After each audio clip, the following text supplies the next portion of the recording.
What's going on, everybody? Welcome, everyone, to the Best of, Worst of, the podcast where we take the bad with the good in the world of pop culture. My name is Jason, and joining me today, as always, a sad, strange little man who has my pity, Jesse. Thank you, Jason. I've been waiting for the truth to come out for some time now. I know this is all a big charity, big act of charity for you.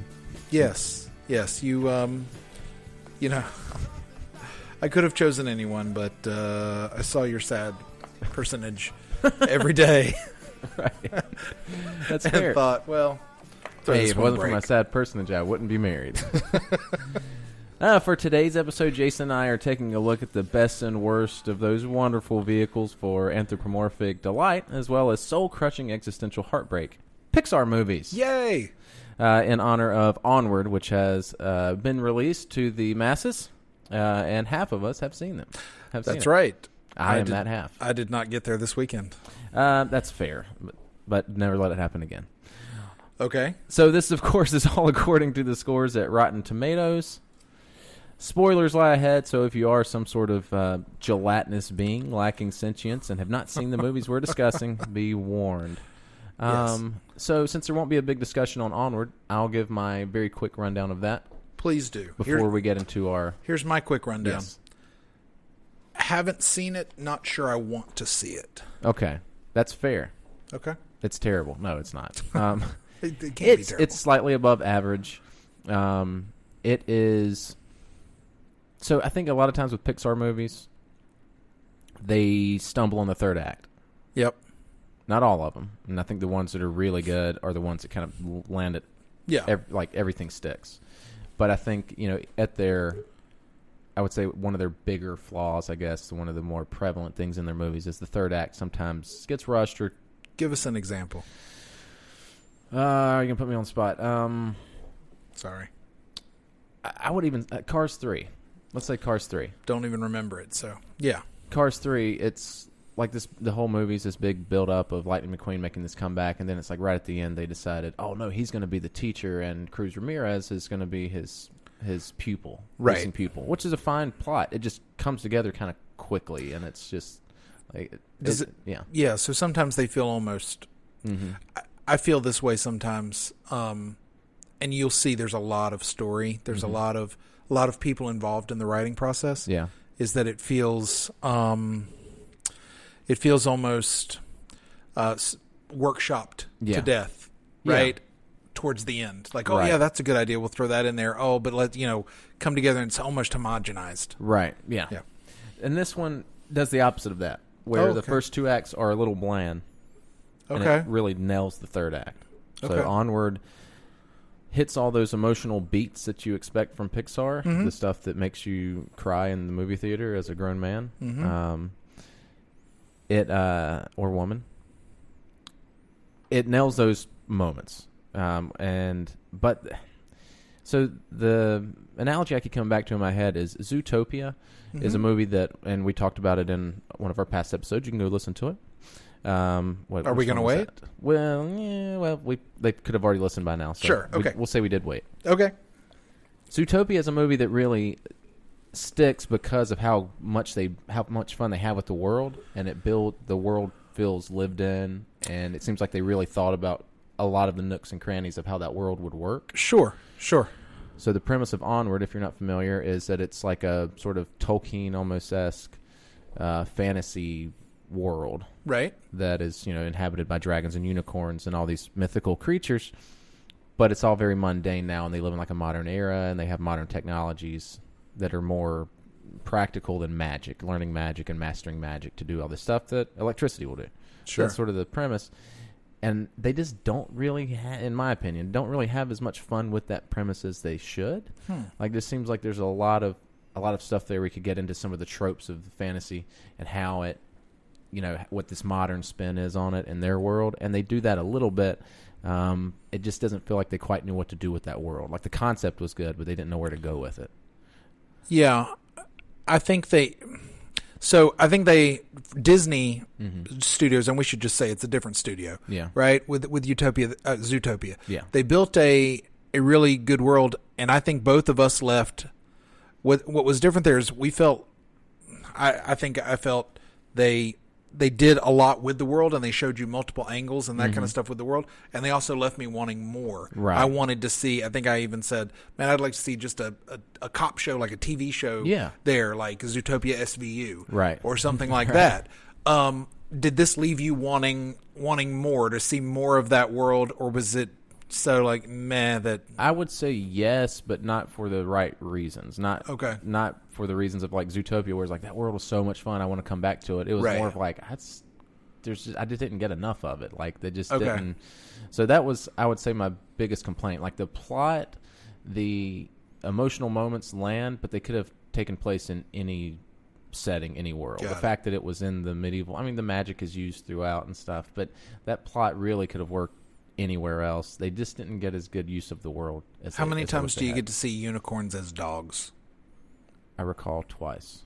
Wow, they're both in the trailer, so yeah, they're giving away a lot of the jokes up front. Yeah, and that's, I mean, there is some good stuff with the Manticore. That's where they get most of the mileage out of that joke of like this old ancient fantastical thing in a modern time and stuff. Okay. But again, the emotional moments hit.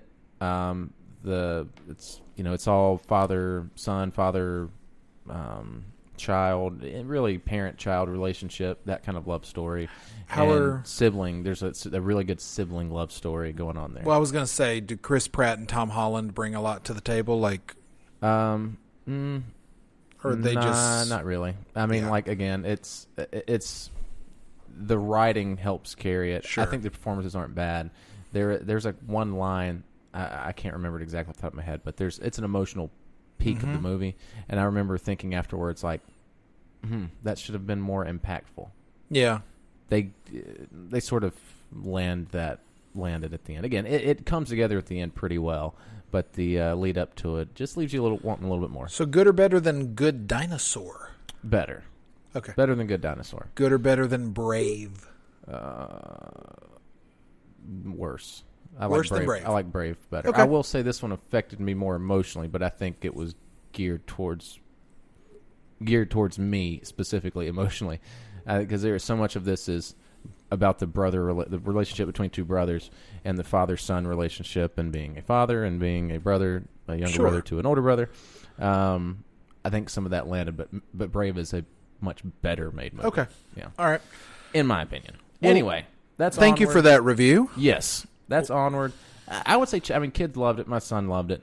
Good. If you can get out of the theater, go check it out. We'll see it at some point. But don't break your arms. Sounds like a great October Disney Plus. Yes. Watch. Yes, I think so. Let's go ahead and jump into our favorite section. Would that be Fun Facts? That is it. Yes, and it was a little less loud that time. I appreciate you dialing it back. I tried to dial it back. After the number of road hazards and catastrophes you caused last week. So we'll start off with... Is that what the reports are saying? That's what they're saying. Directly linked to our podcast. Pixar's beginnings trace back to 1974. That's insane. Yeah. Now that's kind of getting back to this, the relationships that would end up becoming Pixar. Sure. But gets back to 1974, a very storied history. I'm not going to get into all of that. But the company, as we know it, really took off in about 1986. That was when John Lasseter came on board. Steve Jobs had purchased. Yeah. Steve Jobs was investing. Yes. And that's when they came out with is it Lumos? Yes. And it's got the light, the desk lamp that is signature to their logo. Yeah, the little hoppy desk lamp. Yeah. Yeah, that was 1986. That came out in 86. John Lasseter came on board in 86, who, he, of course, was the creative head behind all of the early Pixar stuff for the most part.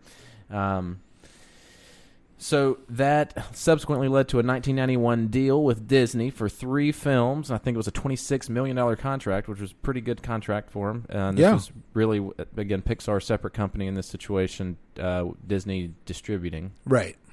But 3 films they were going to make for Disney to distribute, the first of which was 1995's Toy Story. Yep. Which, of course, kicked off everything. And then jumping forward a little bit, in 2006, Disney did buy Pixar after a fairly storied breakup there, with Toy Story 3 about to be made by a different, starting production under, what was it, Circle 7 Studios or something? I've heard it, but I don't remember. It's like Circle 7 Studios or something, but they were breaking off altogether. Yeah. But Disney bought Pixar in 2006 for $7.4 billion. Very smart move. Yes. Interesting to me that was almost twice what Star Wars was. Yeah. That's interesting. When you look back at the number, and this was the first of the big acquisitions that Bob Iger started taking on there. I think that Pixar was more of a sure deal. I mean, their track record was, they were batting 1,000. Oh, yeah. Yes. At that point, they were batting 1,000. Had come out with was lauded critically, creatively, commercially. Whereas Star Wars, they were, the idea of like, hey, we're going to kick it back off after coming off of the prequels. And honestly, those movies have made money hand over fist, but critically, it wasn't exactly the Star Wars acquisition hasn't critically been super kind to Disney. I agree. So Pixar, on the other hand, as we will get into, has one movie that is rotten on Rotten Tomatoes, and we will, of course, discuss it. Yes. And is it rotten? But it's a big old stinker. We'll get there. There is famously this story of this luncheon between four of Pixar's early day leading directors, and some of them still are there today. John Lasseter, Andrew Stanton, Pete Docter, and the late Joe Ranft, who I remember him. I remember him as voicing several characters. Oh, okay. He like small characters. I think he voiced the fire truck in Cars. And I think he voiced the German caterpillar in Bug's Life. I think that was him. Oh, you mean Heimlich? Yes. Yes. That's him. The voice that your German accent yes, is it is the only Germans that I do. It got a little I'm becoming a butterfly. It got a little Ellie Mae at the end there. I don't know what happened there. German that I do. Anyway, they had a meeting. I'm from the southern part of Germany. Southern. It's a southern part. It's fun to do. Anyway, those four gentlemen had three gentlemen and then the creep, Lasseter. They had a lunch meeting one day in 1994 towards the end of the production for Toy Story. Four of Pixar's movies were born in that one meeting, and those include Bug's Life, Monsters, Inc., Finding Nemo, and WALL-E. All were conceptualized in that one luncheon. That's amazing. That's a big profitable luncheon. Yes, that's a big time luncheon. Yeah. Okay, I got to fill in the blank, sort of guess the number. Oh, brother, here we go. Oscars. Pixar at the Oscars. Yes. Okay. Wins and nominations. When was Best Animated Feature its own thing? I will tell you this. It was not a thing until after Toy Story 2. Okay. For sure. I don't know exactly what year, but I know. Okay. Yeah, it was not a thing to that point. Mm-hmm. Okay, so nominations at the Oscars for Pixar. Total number of nominations for Pixar movies. Total number altogether. Of noms. Nominations. Noms, yes, for the insiders. How many movies have they made? Oh, I couldn't tell you off the top of my head. I'm going to go with 31 nominations.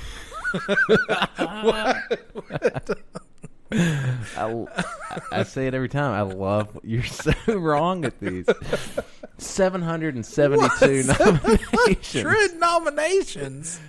See, I guess I'm thinking all movies across all movies. 772. Pixar's only made. Yeah, so but like they've only made. Oh wait, you know what? Maybe this is all 17 award nominations altogether. I swear it was Oscars. Oh, come on Oscars. Now. All right. You know what? Okay. There's some intense Googling happening right now. We'll Google. While we do that, I'll give this fun fact that has you do that. Has no guessing. In the movie Up, when the house takes off from the foundation and the balloons rip Carl's house off its foundation, yes, 20,622 balloons were animated for that sequence, with subsequent shots including about 10,297 balloons. Estimates in real life is 23.5 million balloons in real life it would take to lift the house. To lift a house off of its foundation. Jeez. Not just because it depends, and there's a lot of different ways they look at it. If you're lifting the house, that's one thing. If you're ripping it from its foundation, right, that's entirely different. a different thing. It's going to take a which lot. is what happened. So 23.5 million balloons is the estimate in real life. All right, so I'm going to go ahead and I'm super wrong. dash this. Okay. That is Total nominations. Total nominations sense. of every award not even- ever possible, 772, and their Okay. winning percentage pretty high. Yeah. 381 wins. As I said this number, I was like, wait a second. There's not if they were nominated for every category at the Oscars every year since Toy Story came out, they wouldn't be able. They haven't given out that many Oscars. All right, so I'm not going to do this Maybe all in across. history. No, I'm not going to do this all across the board. So, Toy Story. Yes. Okay, 4 Oscar nominations Yeah. just on its own. Okay. Right. So your 32 is probably closer. And Bugs my- Life, 4 nominations. Okay. Wait, that's the Annie Awards. No. The Academy Awards, 1 nomination. Okay. Okay. Okay, Toy Story 2, What you're saying, Jason, is we're not 1 gonna get nomination. I'm not going to do all this. We're not going to get to 700 but nominations. I'm going to charge somebody out there. Yeah. We need a stats guy. Yeah. I don't know, or gal. Yes. Whoever's listening that wants to put together the statistics, I'd love to hear from you. Yeah. Because if not, I'll be doing the math this week to prove myself right next week. Or in a few weeks. Yeah. When we get these numbers back, but it's much closer to 31. I'm not saying I'm on. Well, But it's much closer to 700. than 700. Yes. Like I said, as I said it, I was like, wait, I don't think they've ever given out 700 Oscars in the history of the Oscars. No, there's only like 16 awards a year or Right. whatever there So is. they're on 92. So what? The 92nd Oscars. So that we can figure out. I just like to know how hilariously wrong I was at this statistic. Number of Oscar awards. We can just do a basic math. You said they do 20? No, I've already got it right now. Oh. A total of 3,096 Oh, okay. Oscar statuettes have been awarded from the inception through the 91st ceremony. And according to me, 25% of them went to Pixar. That's exactly right. Okay, this for sure is true about the Oscars. Okay. There have been 3 Disney, quote-unquote, movies, animated movies, Yes. nominated for Best Picture. Okay, ready? Can you name them? I know the first one Yes. was Snow White. I could be wrong. Incorrect. I am? Yes. The second one, Beauty and the Beast. That's correct. That's the 1992. first one. That's the first one? That's the first one. Oh. Well, why did I think Snow White? I thought it won a special achievement. Yeah. This Okay. is nominated for Best Picture. Nominated for Best Picture. Okay. Beauty and the Beast. Yes. Toy Story 3. Correct. Those 2 I knew. The third one surprised me a little bit. Moana. No, I don't. I have Moana's no idea. Disney well, yeah. I'm sorry. 2 of them are Pixar, if that helps. 2 of them are Oh. Pixar. One of them is Disney, which is Beauty and the Beast. All right, this is a great pod. I am going to go with Up. That's correct. What? Really? Yeah, you got it. Yeah. Up, Oh, man. Toy Story 3. I was trying to think and Beauty and the Beast. what's going to appeal to those cranky old critics. Yeah, yeah. Nothing like wanting to escape opening- life with Oh, balloons. Gosh, yeah. Hey, 23.5 million balloons to be exact. That's right. That opening scene, though. Oh, Unbelievable. Gut wrenching. Yes. How dare they? Favorite Pixar films? Go ahead, Jason. My favorite Pixar films. Do we want to go by... Okay, so I'm an emotional being. Yes. As anyone am who's I. met me... And Pixar has made me more so. 100%. I would say the 2 that got me emotional the most were Coco and Inside Out. Yes. Because because of my being a parent and the timing and all this kind of stuff. I honestly can't revisit them. Now, I actually don't think those are... At least Inside Out to me is not the most rewatchable. In the moment, I quite enjoyed it. That's a good example of one that really sticks its third act. Yeah. Oh, yes. Yeah. Yes. As far as enjoyable, I'm gonna go with a deep pull here. I really like A Bug's Life. I say this a lot in response to things you say on the podcast, but you would. You would, yeah. No, I like A Bug's Life. Good. I like Finding Nemo. Yeah. And So you're a fan of their animal movies. yeah, I guess I'm a fan of animals more than the Peeps. Mm-hmm. That's the two that's the two I would say. Coco for sure. I think Coco is my favorite. Really? Yeah, I love Coco. That movie, it's very rewatchable. I love the world. They thought about that world. They thought about how the world works. That's a good example of Pixar getting that right. Yeah. In relation to what I was talking about with Onward. Maybe that might be a better example than Zootopia, since we're a little apples and apples here. Yeah. Coco's, they've thought about that world. And they did. It works. And how it and worked. It's a lot of fun. Yes. And they get mileage out of the skeleton jokes and that their bones coming apart and all that. They do. They get mileage out of that, but they don't run it into the ground. It's it's excellent. I love the musical aspect of it. I love, as a guitar player, that it's finally a movie where they have animated proper guitar playing. Like their hands fretting the way they're supposed to fret. Really? Yeah, it's all like actual, like everything that is being done on screen. Is fretting a word? What's that? I mean, fretting in that, when I fret, it's very different. I'm very worried about things. When I'm playing guitar in front of a group of people, I often fret about my fretting. fret about your fretting. Yeah. I love that. And I think the emotional moments of that movie are just some of their best and most poignant, and it's a great movie. Inside Out, I think, again, emotionally impactful, but I don't know. It's not one that I revisit a lot. Yeah. Toy Story 3 is... Toy Story 3 is great. And how old were you in 1995? I was 49. 14. I was not in the demo. Sure. I was 6. Okay. So I really grew up with those movies. And so I was 21 when Toy Story 3 came out. Wow. So it just, I was aged with Andy, and like that movie just really, really. Again, I can see that. That's one that it just really lands it. Like everything it's trying to pull off, it pulls it off. I've never had a huge connection to the Toy Stories. Well, that's probably why. And it has to be why. But I see now how your generation can really, that you really grew up. You had the same experience that that Andy was having, and that Woody and Buzz. I can see that. Yeah, it was. And also, I think there's a symmetry to that movie that really works. Like it's just the beginning kind of is almost like a retelling of the first Toy Story movie. Like it's the first Toy Story movie is Andy playing with the toys and he's playing with this big scene, and then they actually animate that as it's playing out in Andy's imagination scene, stuff like that. The final shot on the sky that is the wallpaper clouds. From like this symmetry of these shots and stuff. It's really, really great filmmaking. And then I think what might be their most artfully done movie is WALL-E.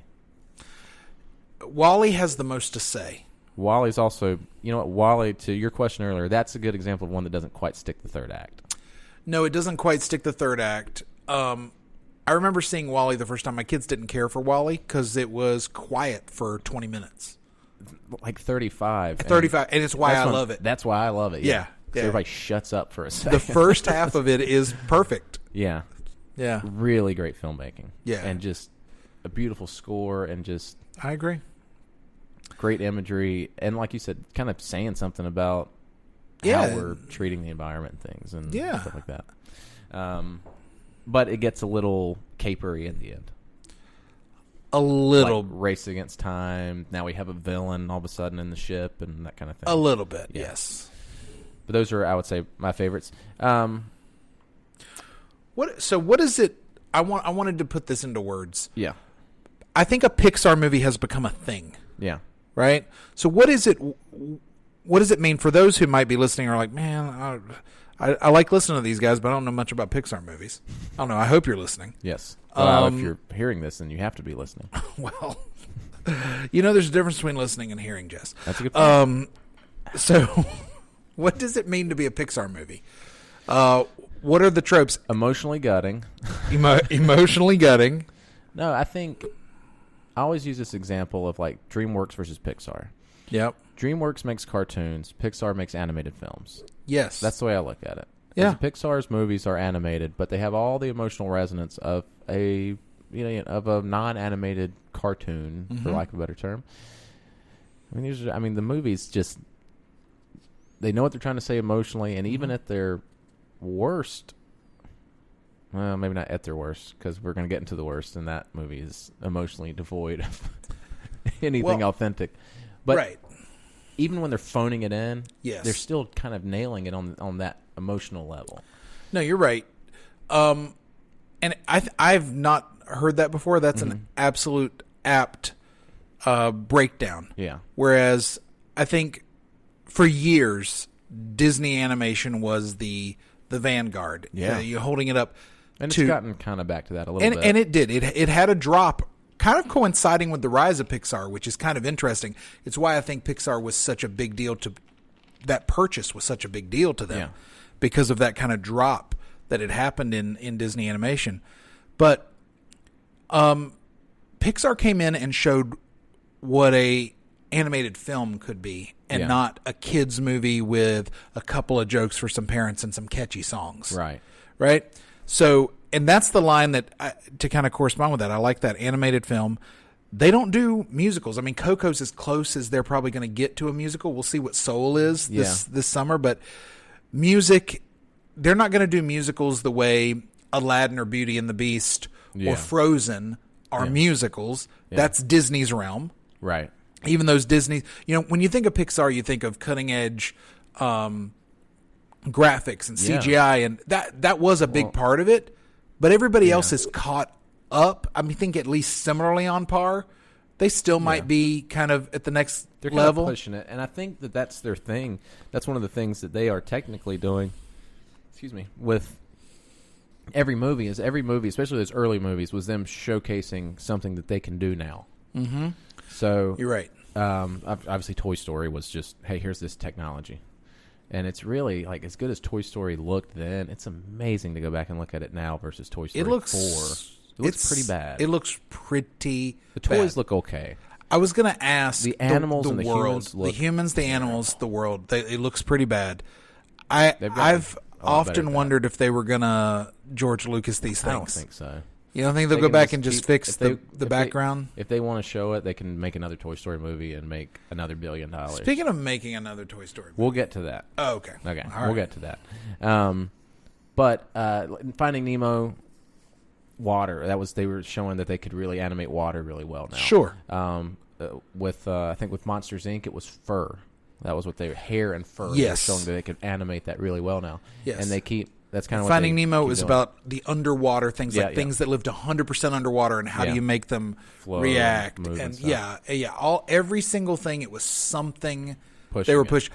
Hair and Brave. Yeah, I remember them talking And about human Ratatouille. Yeah, Ratatouille was food and stuff. Yeah, how they could figure that out. I don't know what boundary they're pushing now, but it might be. Yeah, I mean, it's incredible. It's unbelievable the level of skill that they've reached. Because, even to the point to where, I think we may have mentioned this before, but the one I always think of is Cars 3. When I saw that in theaters with my son, we were watching it, and obviously the cars look super cartoony, but when you have a shot where there's a dirt track in that movie at one point, and there's no car in the shot for a moment, or there's one sitting off in the distance or something, you can't tell it's not real. No. I often think of their shorts, and that's something I don't think we mentioned or researched much for this, but I do love the Pixar shorts. They're great. The one I think Simpsons one in front of Onward. They had a Simpsons short in front of Onward. Interesting. Yeah, it was weird. I guess it's in the it's in the family now. The title card says Disney welcomes the Simpsons, and it's all about Maggie, and it has no dialogue. It plays like an old Merry Melody kind of. Yeah, so It was pretty good. They haven't done a short, and I guess in front of the last two. I don't remember one before Ralph Breaks the Internet. I don't remember one before Frozen. Yeah. Or Toy Story 4 or any of the last handful that I've seen. Yeah. I don't remember seeing that. But going back, Piper. Do you remember Piper? The little bird. That's the one where I'm like, that is photorealistic water. Yeah. The beach, the water, everything. Yeah. It's we've seen obviously with Lion King that they can do photo real now. Yeah. With creatures, I don't think they'll ever get humans quite right, but and from what I've read, that's why you see that kind of in some arguments online of like, why don't they animate their people more realistically if they can do this with their settings? And it's just it's harder. You get into that uncanny valley in the eyes, and it's just harder to overcome that. You're right. I still think they've done a better job. To go back to the DreamWorks comparison, DreamWorks leaned into a grotesque, kind of very odd angles, odd lengths, that kind of stuff. The Brave physics don't work. Brave does that a little bit. I think that's one of those things with Brave that makes it almost feel like a DreamWorks movie. It does it a little bit, but I think in Inside Out, the humans, they're a little more. That's perfect right there. Yeah. That's the kind of humans animated movies should be shooting for. Yes, I agree. Or I'll even give a nod to How to Train Your Dragon for the most part. The like the kids, like the younger people, they look normal. No, you're 100% right. So I guess it's not DreamWorks. It's Sony that's gone. Yeah. I'm thinking the Despicable Me characters versus DreamWorks with the other. Last question. Has Pixar affected your enjoyment of other types of animation? Absolutely. Okay. Without a doubt. To the point where it's honestly like, it's Pixar and then everything else is DreamWorks in my head. To this point. I couldn't tell you who makes what, honestly, at this point. But Pixar does it at such a good level. Like, it's such a consistently... and to kind of harken back to the metaphor I used of cartoons versus animated films, another way to look at it, I think, is kids' movies versus family movies. I think Pixar does family movies. A lot of the other studios are doing kids' movies. I agree. And I mean, honestly, the only animated movie that wasn't put out by Disney or Pixar in the last, I don't know, that I can remember was Into the Spider-Verse. That was as far really as good. One that was really good and really impactful, and on the same level of Pixar or a Disney movie. Did you see the trailer for the follow-up, the people that did Into the Spider-Verse, their new one? Yes, I saw it played before Onward. Great. Remind me, what is it again, though? I was hoping you would. I can't remember the name of it. It's a road trip. They're taking the girl to college. Yes. It's got Danny McBride as the dad. Yes. There's some robot stuff starts happening. Yeah, crazy thing. I wasn't... If it hadn't gone there, it would have been a Pixar movie. Yeah. You know, Pixar would make a movie about driving your daughter to college. Yeah. That would have... And then things would happen and the breakdown and the RV stuck in the woods and all this stuff, and then they would come together as a family, and that is the Pixar version. I did kind of think as we were seeing that trailer, like, well, this is just a remake of the Goofy movie. Right. It kind of, which is very underrated. That's a great movie. It is. With that, let's jump into Best Of. Yes. Okay. Jesse, you going to cover Best Of? Tell us all about it. So we looked at Rotten Tomato scores, and basically it shook down like this. Toy Story 1 and 2 both have 100% on Rotten Tomatoes. That's insane. Spot 2 was Finding Nemo and Toy Story 3, which was 99%. And Up, Inside Out, and Toy Story 4 are all tied at 98%, just to round out what we looked at. Incredibles and Coco at 97%. Right. So Toy Story 1, 2, 3, and 4 are all 98 and above. So, that is insane. Yes. And it makes sense. But we felt the best way maybe to talk about it was just to talk about Toy Story as a whole. Sure. So 1 and 2 are directed by the brilliant creative mind, but overall creep John Lasseter, which are both at 100%. Like I said, Lee Unkrich, I don't know how to say his last name. It's Unkirik. No, I don't know what it is. I like that. That sounded very elegant. Lee Unkrich co-directed Toy Story 2, although I think John Lasseter got the formal credit. Monsters, Inc. and Finding Nemo were all co-directions. Solo, he did Coco. Okay. Josh Cooley did Toy Story 4, which was his feature film debut. He had been a storyboard and screenwriter for storyboard artist and screenwriter. I don't know enough about what animation direction is. Yeah. Other than looking over the shoulder of a guy working on a computer, being job. like, "Yeah, good job. Hey, could you make that green?" Yeah. Oh, I wonder if they just come in. Why do and they just talk like that? I don't know, but I'm going with it now. I wonder if they come in and just they're like, I haven't directed much today. Hey, turn that balloon green. That Right. red's terrible looking. Do it blue. That's Do it right. green. Yeah. So You know what would be great if you could just for me, So the franchise, Toy Story franchise, has grossed over $3 billion worldwide. What? It has made an estimated $21.3 billion in total revenue, and that includes box office. They've had 2 TV specials, 3 TV series, and 4 shorts. I forgot to look at video games. They've been nominated for 189 Oscars. I'm kidding. Wow. Sorry, I was just going back to my... They've been nominated for 12 Oscars, and they've won 4. All for Best Feature except for 4 didn't win feature. 4 won feature. Oh, no, it did. You're 3 right. won feature. The first 2 couldn't because they right. wasn't up. Didn't. Yeah. They won, I think one of them won Best Score, and one won Best Original Song. Toy Story 3 won Best Original Song. Okay. Randy Newman song. Got it. Yeah, you've got a friend of me who's been nominated, but did not win. I think I thought I read that Toy Story got a Special Achievement Oscar. The first year. The first one. Yep. The first one got a special achievement. That is correct. Look at you knowing things without me even reading my sheet of facts here. Yay. So it was conceptualized around 1991. It went through many versions, one of which featured Woody as a ventriloquist dummy, and more in the style of a Howdy Doody from the 50s. Wow. That would have added a creep factor. And it gets to that, too. So the name Woody comes from that era of the character, that part of his production. They eventually, of course, changed that. So Disney almost shut down production of this movie like 3 times. Really? Because it just wasn't coming together right. So there was... the script was revised. They shut down production for like 3 months. The script got revised to change Woody from this tyrannical leader of the toys to the caring leader that we know and love. Apparently, they reincorporated some of that characterization into Lotso, Hug, and Bear in Toy Story 3. That was originally how Woody was more in the first one, was this tyrannical So he was leader. the villain of the first one? Kind of. Yeah, not the villain necessarily, I think, but just kind of the... from what I understood from reading about it, was the original characterization was he was the dad to all these toys. And the toys were a lot more childlike in their personality. They weren't friends. There was a hierarchy. Right. So production shut down. They revised the script, rewrote it, changed Woody. They added the Buzz storyline of him not realizing he was a toy, which apparently was in there, but it wasn't very apparent.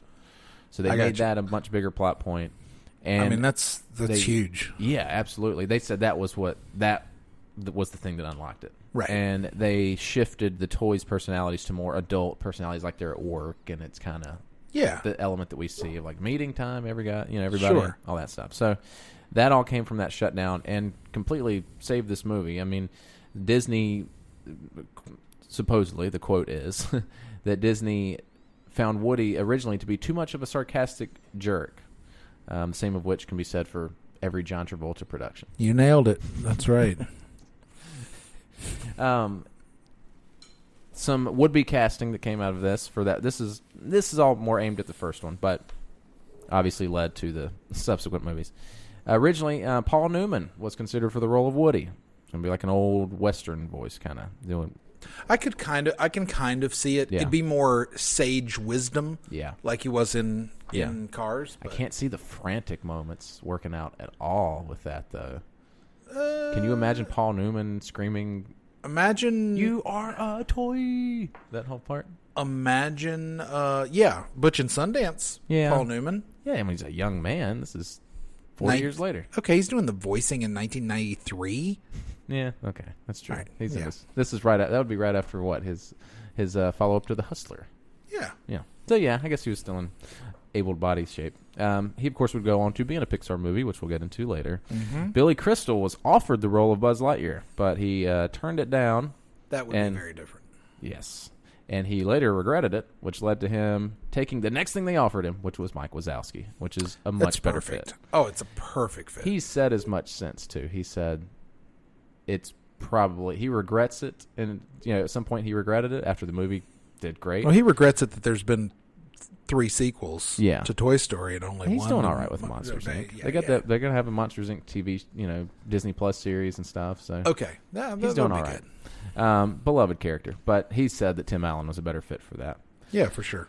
Honestly, if you look at all 4 of these movies, they've all at some point, almost every one of them. I think Toy Story 3 might be the only exception. No, actually, now I'll take it back.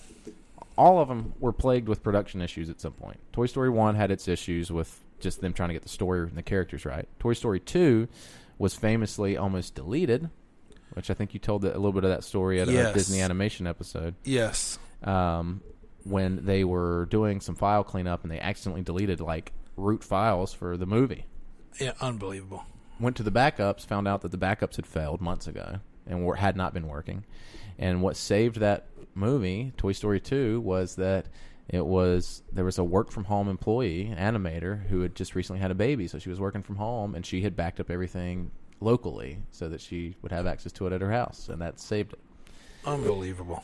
None of that ultimately mattered because they ended up scrapping most of that anyway. Yeah. And having to basically remake the movie. Because it was 9 months. Yeah, because it was originally going to be like a home video release because that was big in the late 90s. Yeah. Right? Was doing sequels that are direct to DVD. Yeah, and type you of things. Put your kind of B staff on that, and they'd work their way up to the A stuff. And all the Pixar animators that had worked on Toy Story were working on Bug's Life at this time. Right. So then, like I said, then they shut down production, rewrote the movie, did all this anyway. Toy Story 3 had several different versions, one of which included Buzz getting recalled and sent to Taiwan, and all the toys have to go to Taiwan and get him back. There's like a Buzz Lightyear recall. Interesting. But that was when it was not Pixar making that movie. It was this Circle 7 or whatever it was. Interesting. All that got worked out, and then they apparently completely scrapped. They didn't even, I forget, I think Lee Unkrich is the Toy Story 3 director. He said they didn't even look at the scripts for that, not out of any vindication, just they wanted to just be a fresh start to the story. Yeah. And then Toy Story 4. They figured it out. Yes. Was originally Rashida Jones, and I forget the other writer's name, but they had been tapped to write the movie and were writing it more as a romantic comedy. And I remember you telling me production issues with that. Yeah, you came to me and you were like, "Oh yeah, Toy Story 4. They greenlit it. I'm not sure how I feel about it. Yeah, and it's going to be a romantic comedy." I remember being like, "No." They said they were going to start doing genre movies within that universe, and they ended up doing some version of that. You get a little bit of that with Bo Peep and Woody in that one, but apparently the original draft was a lot more of that. And, so all of the movies have kind of been plagued with issues. That's interesting. And for them to all be so critically successful, commercially successful, is a testament to sometimes you need to, you hear about workshopping things to death, but sometimes it works out. Yes. If you have a vision, stick to it. And even, honestly, without John Lasseter's vision, who knows where it would have been. Unfortunately, he's, again, a big creep. Yeah, you keep leaning into that, and I second. I feel like every time I compliment him, I need to acknowledge that he's a big creep. But he's a very brilliant, creative creep. Aren't we all? Someone else hired him. I think he got hired by Blue Sky. I think he's working for another animation studio now. Okay. Blue Sky was just acquired by Disney in the Fox merger. Oh, well then, okay. This would have been a couple years ago when all that was going down with John Lasseter. Yeah, I think he got bought. I think someone brought him in, I thought. Yeah, Blue Sky that made Rio, and he likes to do bird movies. It did the Will Smith Pigeon movie earlier. Yeah. Yeah, those are all those are all Disney Will Smith now. Pigeon movie. The Will Smith Pigeon movie. I know exactly what you're talking about. Yeah. Somebody thinks I just made that up. If there was a time traveler from 1991 who's somehow listening to our podcast, we're like, wait, Will Smith Pigeon movie? What happened to Fresh Prince? Overall thoughts on Toy Story franchise. How does it rank for you against Pixar's other fare? I admit Toy Story 3 is great. My family, per se, not Toy Story fans. Oh, okay.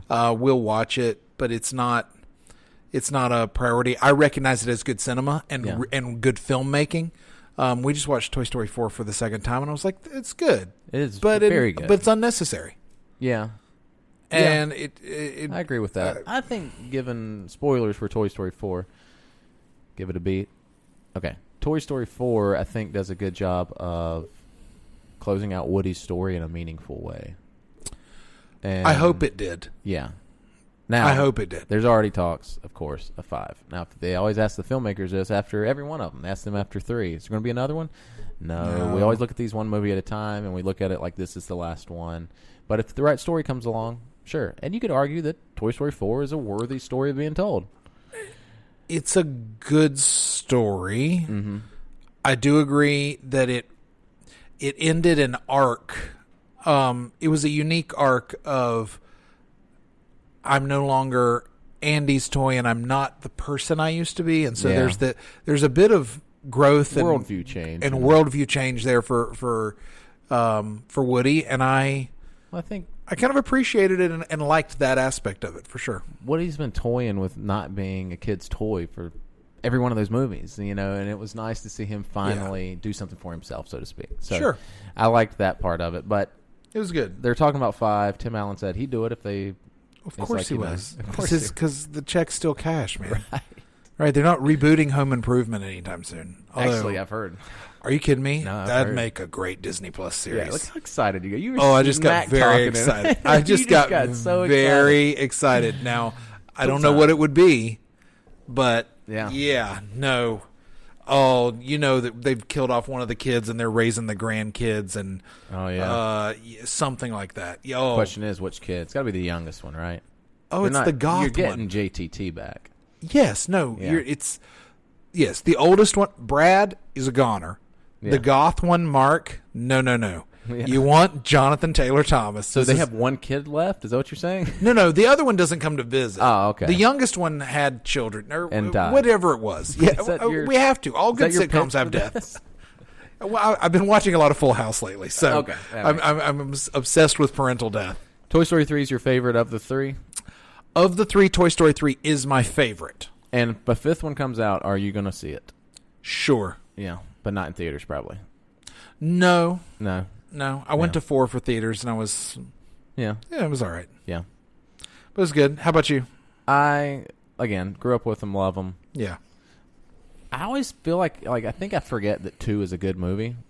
For some reason in my head, I have it as like, oh, that's the bad one. And then I watch it, I'm like, oh, wait, no, it's I always think it's the bad one, too, because it's got Ray Knight. And but then I remember, I always think of it as the bad one. Then I remember it's got Ray Knight and that character and kind of the craziness. And then it Kelsey Grammer as the old miner. And you're just like, there's some good.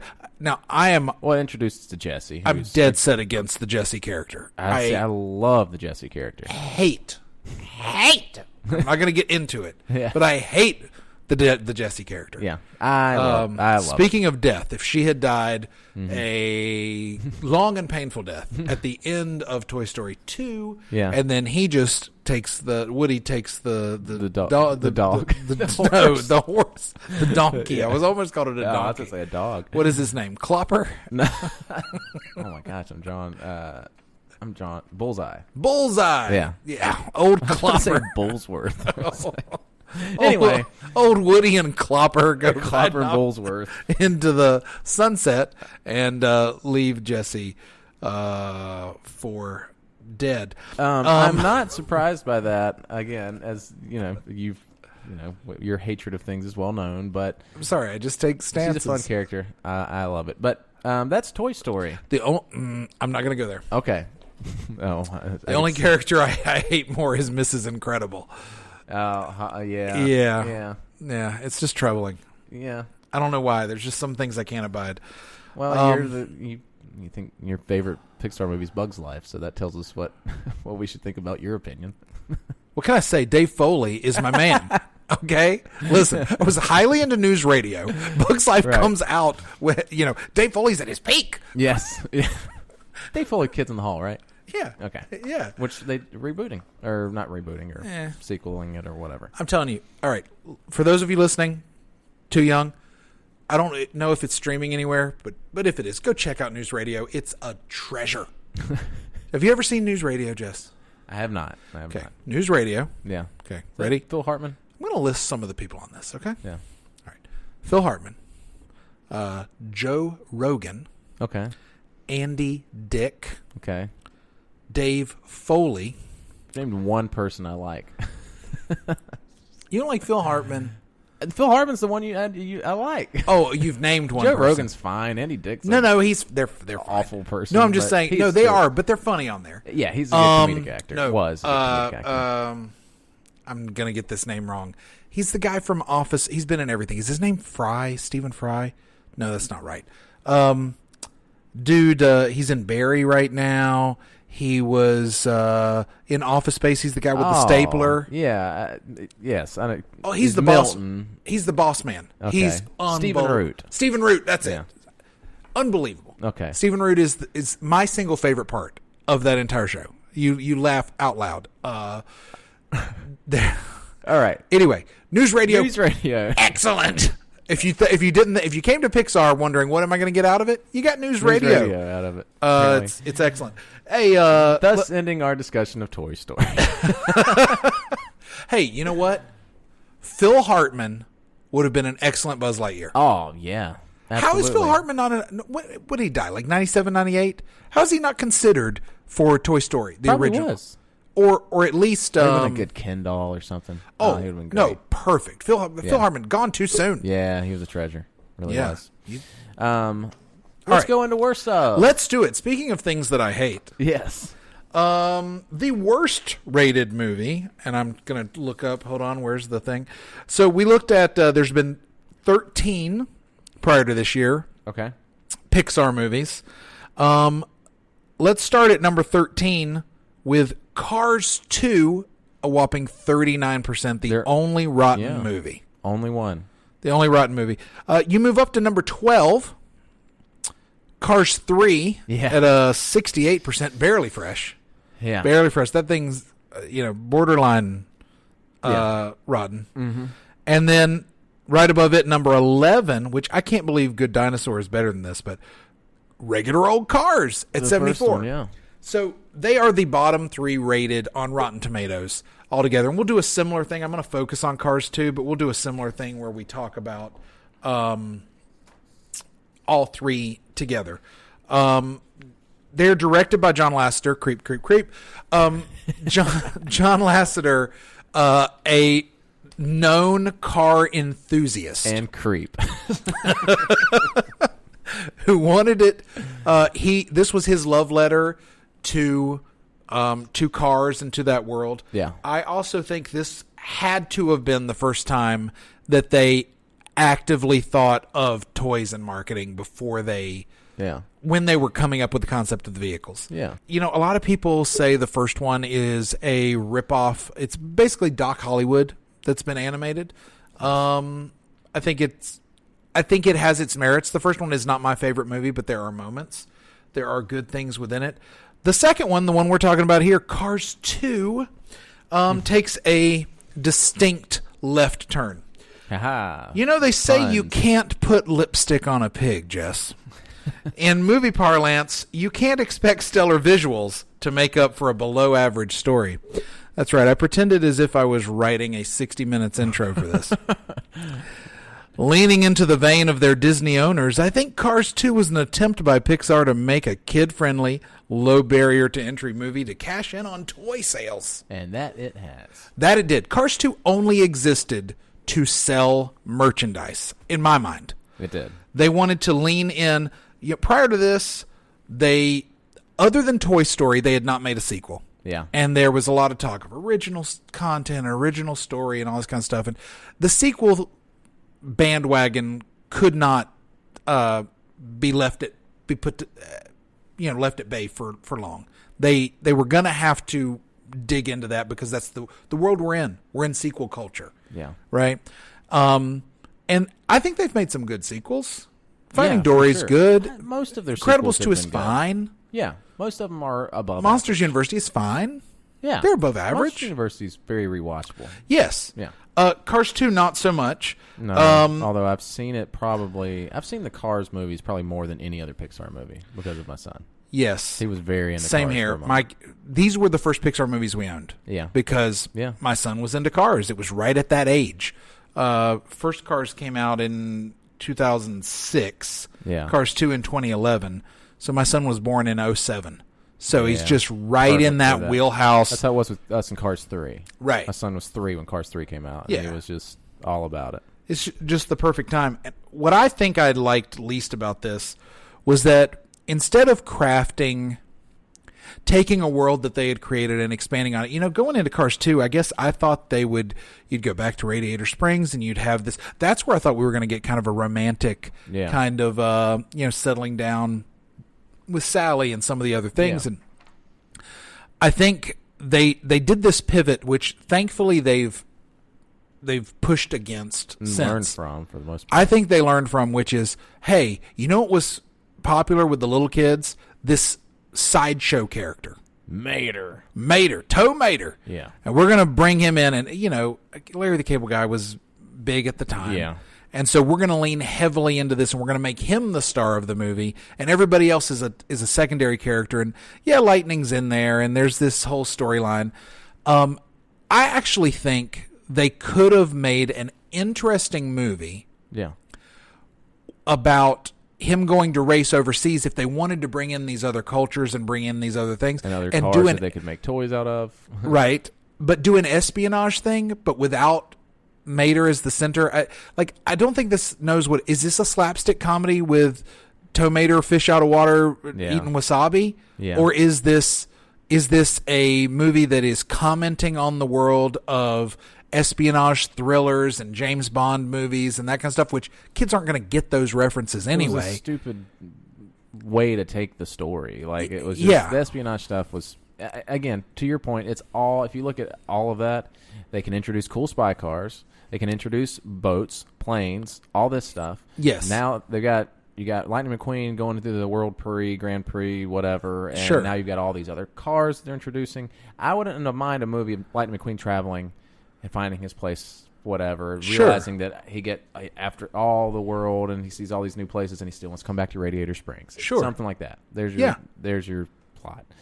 But focusing on Mater, and you see this with non-live action or non-animated movies. You see this with live action movies where they, like you said, they take that character that was popular in small doses and fine in small doses. Mater is fun and very enjoyable in small doses. Yes. Make him the main character, give him a love interest, send him on a caper. Book in the movie with your main character. Yes. Tie it all together. And that's what it does. Anchorman 2. Steve Carell's a big star. His character Brick was a huge hit. Make him one of the main characters. Terrible. Doesn't work. Does not work. No. I'm trying to think of other examples where they've... Finding Dory almost does it, but Finding Dory found the emotional resonance it needed to. It did find it. It introduced some fun characters on its own. But yeah, much more organically done. It was much more organically done, but yeah, the taking the side character and developing, it's like if we got if in 2002 we had a Mr. and Miss Potato Head movie. Right. That's what I'm equating this to. Yeah, Puss in Boots got big from Shrek. The Shrek. So they turned it into a movie. They turned it into a movie. But I'm trying to think within this world, like one-liner side characters. Yeah. Like it just give them their own movie. People loved them. No, it just doesn't work. It just doesn't work. And I don't really want to talk more about this movie because I hate it. As a whole, the first one is fine. Yeah. It's not great. Yeah. The third one, I don't even remember a single plot point from the third one. The third one had that great trailer of like Lightning McQueen wrecking. Yeah, and he had to get some... And everybody's like, oh, man, they're getting dark. Yeah, they're getting dark, and it was really commenting on Hollywood Plastic Culture Society because he had to get things redone. Is that what it was? Well, sort of. It was... And it kind of did. I know they kind of make that joke. They make a lot of jokes of like... Yeah. The new cars have better stuff. You can just get fixed up and things like that. But, no, I mean, it brought it back to Lightning, and it brought it back to, like, this story of, him... becoming now he's like the aging race car. We saw him in his rookie year, and now he's like he's aged out of the race, and he's... If they had killed him like Dale Earnhardt in the opening of that, it would have been everything.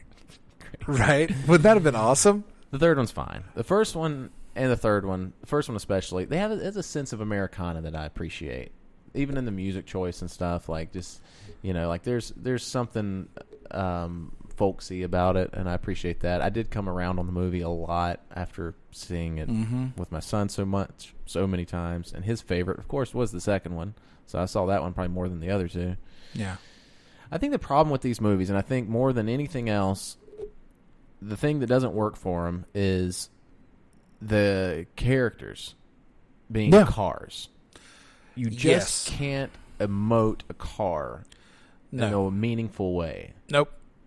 Even as much as they tried. You can make fish emotions. You can give fish feelings. You can give feelings. Yeah, you literally can. You can't do cars feelings. Nope. There's too many, and I don't want to get into all this, but we can. Toy Story has has its own existential questions of like what makes a toy, and when does it get life? What all this stuff. And they get into that in the fourth one a little bit. Do humans exist in this Cars world?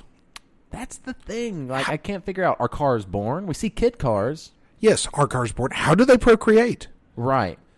I mean, Lightning. There's people talk about like in the third movie, other cars talk about growing up watching Lightning McQueen race, and now and I'm like, okay, so you were born. You die, obviously, because there's a tribute to Doc Hudson. Hudson dies. So you can get...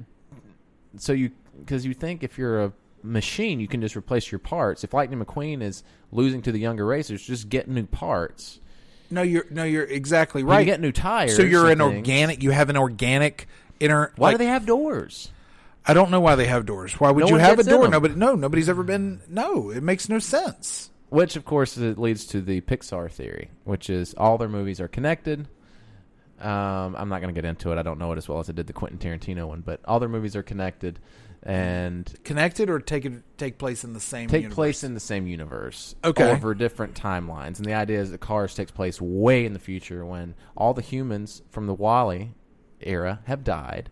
The only thing that is left is robots and cars and sentient machines. It's absolutely stupid. And it makes more sense than anything else. No. And that's why there's still a remnant of, their... Also, I got a better version. Bonnie's little brother gets a play set of cars, and these are both live in his imagination, like the opening of Toy Story 3, where he's playing with these. That makes more sense. There's also moments where you see war veteran cars, which means that there was at some point it is established that World War II happened in the Cars universe, which means there was a Hitler car. There was a Hitler car, which means there was a car holocaust. Like, there's a lot of implications in the Cars universe that's hard to swallow. I agree. Think that permeates through those movies. There are hippie druggy cars. Yes. Yes. To do biofuel, man. Biofuel. George Carlin did the voice for that vehicle in the first Cars movie. Are you kidding me? Yeah. George Carlin. I always assumed it was Chong. No, it's George Carlin. And then really? Some other guy did it after George Carlin died. Yeah. I have always assumed it was Chong. Tommy Chong the whole time. Yeah. Oh, wow. That's Cheech, crazy. Though, it does one of the voices. Yes. Yeah, well, that's why. I think that's why I assumed. Anyway, yeah. But your takeaways from that should be news radio. Go watch news radio. Watch news radio before you watch Cars. Watch all the Toy Stories. Enjoy them. Yeah. Watch every Pixar film. Don't watch any Cars films. That's my takeaway. Yeah. I honestly don't think if you're a Pixar completionist, you can watch everything and don't watch the Cars. Yeah. I would say just fine. I would say watch 1 and 3. I would disagree. Really? I'd say watch 1 and 3. They're fine movies. So I need to watch Cars 3? It completes Lightning's story in a meaningful way. Cars 2 is terrible. Almost. Spoiler for Cars 4. He kind of retires. Cars 3. He kind of retires. Please tell me there's not going to be a Cars 4. There probably will be, with him handing off the reins to Cruz Ramirez, which is actually a fun character. Anyway. Yeah. It's kind of Lightning stepping into the Doc Hudson role is what the premise of that movie is. This is a dumb question. I don't love sequels where they just stick a number on the end. Yeah. I like a more playfully named. So I'm more of a Finding Dory Monsters University sequel guy. I agree. Completely agree. Yeah, or I do like, it's easier with horror movies, but they do Chapter 2. Stuff like that. Yes. Incredibles 2 should have been more playful. Yeah. More incredible. Yeah. Or the most incredible. Yeah. Too Fast, Too Incredible. Oh, that's good. That's pretty good. Yeah. That's pretty good. Yeah, Cars 1, Cars 2. And then the first one always just, no one says, oh, I watched Cars. Which one? You always have to say Cars 1 now. Toy Story 1. It's ridiculous. Yeah. No, it should be, everything Cars should be 2, Cars 3. Cars 2, Electric Boogaloo. Right. Which that joke never ends. No, never. The joke never ends. And then Cars 3, The Death of Lightning McQueen. Exactly. Yeah. Right. Right. That you have to use Roman numerals like The Godfather. Yes.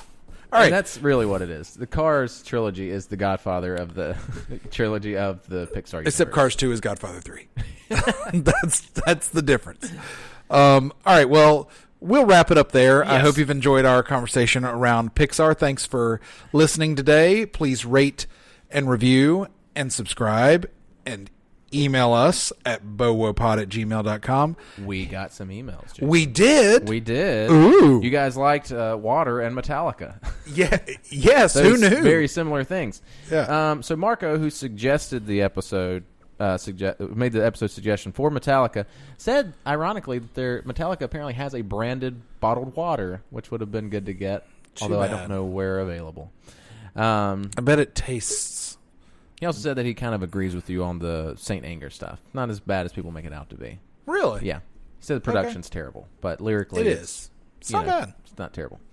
In our question of what we should call our followers, which I think we landed on Bowozos or something like that. Is that what it is? Something. I like Bowozos better because it's like Bozo. Bowozos? Ron made this pretty great joke. I don't know what to call your followers, but I was reminded of the code Bows Before Woes, which is how the podcast rolls. It's pretty great. And Terry gave a good suggestion for another music-related episode. And this one would, I think, would get a little bit of... It's going to give us a little bit of the best of both worlds with the Queen and the Metallica. Queen, we knew about. We had a history with. Metallica, we didn't. Yes. Pink Floyd. Because I have a history with Pink Floyd in that Dark Side of the Moon is one of my favorite albums ever. I don't know a lot of Pink Floyd outside of that album. I know only what's been played on local classic radio. I really want to get to the bottom of whether I can have my porridge before I've had any meat. So maybe... That's the Wall, yeah. So, yeah. Dark Side of the Moon, fantastic album. The other stuff is really foreign to me, honestly. I've never jumped into their discography like that. So I like that suggestion. And I think we had said Bowosians. Terry suggested Bowozos. Bowozos is better. It is much better. Bowozos is better. We will determine what to call you guys. Yes. At some point. Friends. How about that? Friends is what we call you for now. Yep. Thank you to Amigo out of Charlotte, North Carolina for providing the music that you're hearing right now, I'd imagine.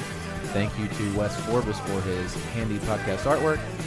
And most of all, thank you guys for listening to Best of Worst. We appreciate it. Thanks.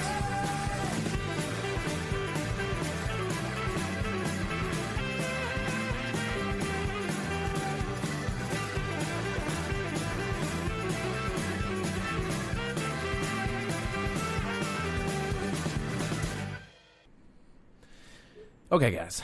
Onward and Soul are setting Pixar Animation Studios up for a very good year, financially and creatively. But let's not take our eye off the ball. What's next for us? That's the question. Jason, I believe you had some ideas. Oh, man, do I. Been really excited about this. All right, check this out. It's a classic boy and his dog story. A lonely boy adopts a stray dog, and the two bond while on a great cross-country caper, along the way finding their purpose in life, all while learning the true meaning of friendship. But, of course, we're going to give it that award-winning Pixar polish. Pixar polish. So you mean we open the movie with a 6-minute montage showing the dog's family all dying of a disease they called at a kill shelter run by disgraced Nazi scientists. That's going to be interspersed with scenes of the boy's family losing everything in the housing market crash of 2008, leading to his parents' legally and emotionally destructive divorce? Cha-ching! Well done.